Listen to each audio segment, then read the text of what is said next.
Alors, je suis en compagnie du docteur Philippe Bégin, un des allergologues responsables de la clinique d'immunothérapie orale de Sainte-Justine.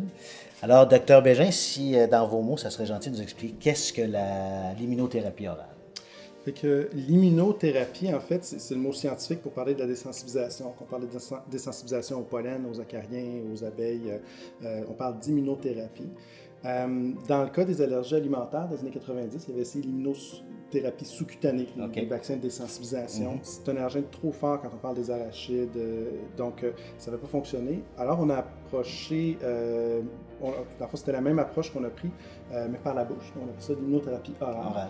Et ça consiste à exposer le système immunitaire à des micro-quantités de l'allergène qui sont en dessous du seuil qui va faire réagir le patient.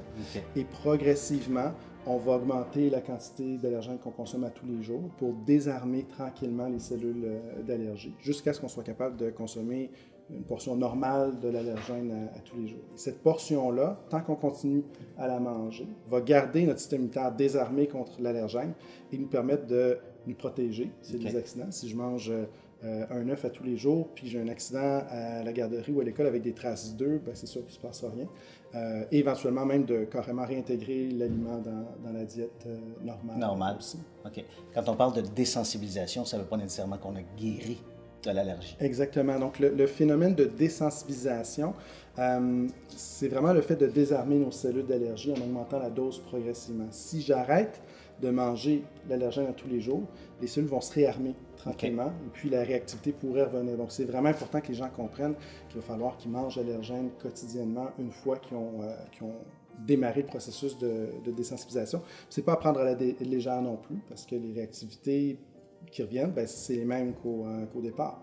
Par contre, à long terme, puis ça on le sait de notre expérience avec la désensibilisation sous-cutanée pour les aéroallergènes ou les venins d'hyménoptères, donc après 3 à 5 ans, il y a un effet permanent qui peut s'installer. Ça fait que souvent les gens sont capables d'arrêter leurs injections, puis l'allergie au pollen ne revient pas.